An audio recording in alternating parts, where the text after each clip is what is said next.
사랑하는 성도 여러분, 그리고 진리를 찾고 계신 귀한 구도자 여러분, 우리의 신앙 가장 깊은 곳에는 때로는 너무나 신비로워서 감히 입에 올리기도 어려운 질문이 하나 자리 잡고 있습니다. 어떻게 세 분의 하나님이 동시에 단 한 분의 하나님이실 수 있는가? 우리는 아버지 하나님, 아들 예수님, 그리고 성령 하나님을 믿습니다. 그런데 성경은 분명히 하나님은 오직 한 분이라고 말씀합니다. 이 위대한 신비를 어떻게 이해해야 할까요? 예수님은 피조물이신가요? 성령님은 그저 눈에 보이지 않는 어떤 힘이나 기운일 뿐일까요? 오늘 우리는 이 신앙의 기초이자 핵심인 삼위일체 하나님에 대한 오해와 혼란의 안개를 걷어내고 성경이 증언하는 가장 감동적인 진리의 빛 속으로 함께 걸어가 보려 합니다. 이 영상을 통해 우리는 머리로 이해하는 것을 넘어 가슴으로 삼위일체 하나님을 만나고 그분들의 사랑의 관계 속으로 깊이 들어가는 놀라운 경험을 하게 될 것입니다. 먼저 삼위일체라는 단어 자체는 성경에 등장하지 않습니다. 그래서 어떤 분들은 이것이 성경적인 교리가 아니라고 말하기도 합니다. 하지만 이 단어는 성경 전체에 흐르는 세 분, 하나님의 신비로운 관계를 설명하기 위해 만들어진 소중한 신학적 용어일 뿐입니다. 성경의 가장 첫 장, 창세기 1장 1절은 이렇게 시작합니다. 태초에 하나님이 천지를 창조하시니라.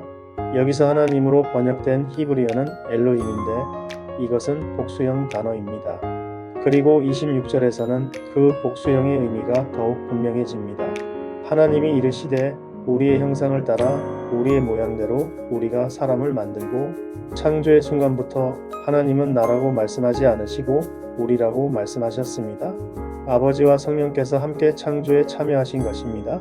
그런데 신명기 6장 4절은 이스라엘아 들으라.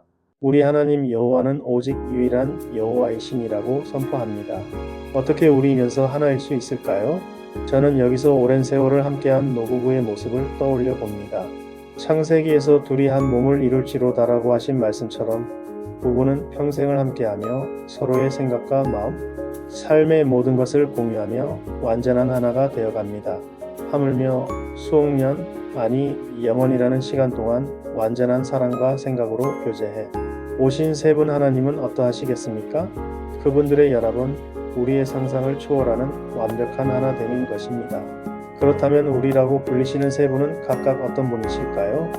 요한복음 1장은 아들 예수님의 정체에 대해 이렇게 증언합니다. 태초에 말씀이 계시니라. 이 말씀이 하나님과 함께 계셨으니 이 말씀은 곧 하나님이시니라. 예수님은 어느 날 갑자기 만들어진 피조물이 결코 아닙니다. 그분은 태초 이전부터 아버지 하나님과 함께 계셨던 창조주 하나님이십니다. 그리고 14절은 말씀이 육신이 되어 우리 가운데 거하시네라고 선포합니다. 바로 그 창조주 하나님께서 우리를 구원하시기 위해 인간의 몸을 입고 이 땅에 오신 것입니다.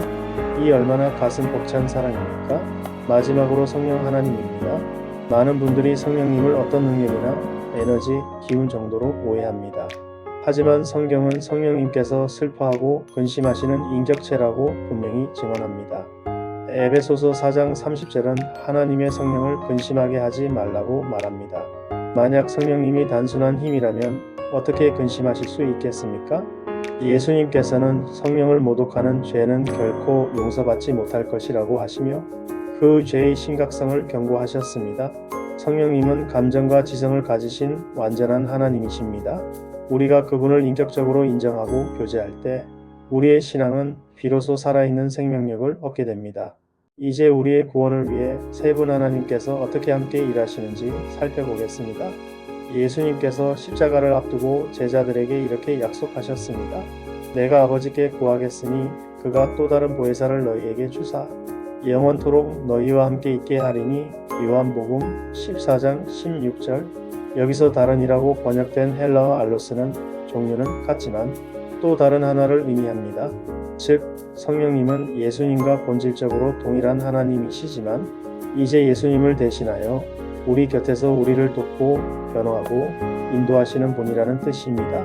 보혜사라는 뜻의 파라클레토스는 성경에서 예수님과 성령님 두 분 모두에게 사용된 단어입니다. 얼마나 놀라운 진리입니까? 지금 이 순간에도 하늘에서는 예수님께서 우리를 위해 중보하고 계시고 땅에서는 성령님께서 바로 내 곁에서 나를 위해 일하고 계십니다. 두 분의 하나님께서 동시에 나를 위해 일하고 계신 것입니다. 이 세 분의 하나님이 한자리에서 각자의 모습으로 나타나신 감동적인 장면이 있습니다. 바로 예수님께서 침례를 받으시던 순간입니다. 마태복음 3장을 보면 아들 예수님은 물속에서 올라오시고 성령님은 비둘기 같은 형체로 그 위에 내려오시며 하늘에서는 아버지 하나님의 음성이 들려옵니다. 이는 내 사랑하는 아들이요 내 기뻐하는 자라. 보십시오. 아버지는 하늘에, 아들은 땅에, 성령님은 그 사이를 연결하시며 세 분의 하나님께서 한 목적, 바로 인류의 구원을 위해 함께 일하고 계심을 온 우주에 선포하시는 장면입니다. 성령께서 우리 곁에 오셔서 하시는 가장 중요한 일은 무엇일까요? 요한복음 16장은 그가 와서 죄에 대하여, 의에 대하여, 심판에 대하여 세상을 책망하시리라고 말씀합니다.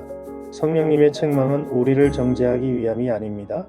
우리 스스로가 얼마나 연약한 죄인인지를 깨닫게 하시고 오직 예수님의 의를 붙잡게 하시며 다가올 심판 앞에서 겸손히 구원의 길을 찾도록 이끄시는 사랑의 음성입니다. 이 성령의 음성을 거부할 때 우리의 마음은 굳어지고 구원에서 멀어지게 되는 것입니다.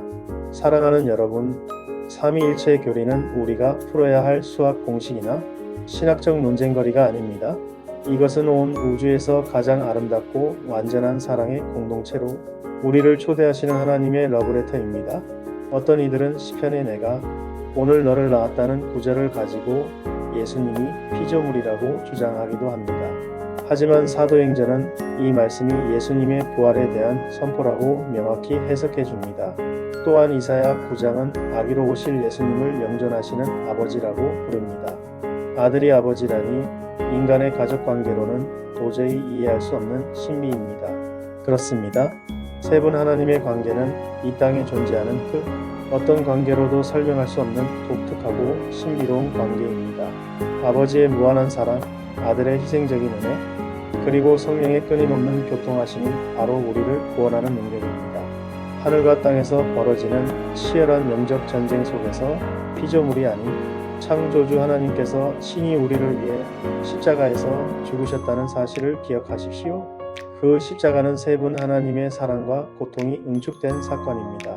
지금 이 순간에도 삼위 하나님께서는 우리 각자의 마음문을 두드리고 계십니다. 그 음성에 귀 기울이십시오. 성령의 인도하심에 여러분 자신을 온전히 내어 맡기십시오. 그리하여 날마다 여러분의 삶 속에서 아버지 하나님의 사랑과 아들 예수 그리스도의 은혜와 성령 하나님의 교통하심이 풍성하게 경험되기를 우리 주 예수 그리스도의 이름으로 간절히 기도합니다. 아멘.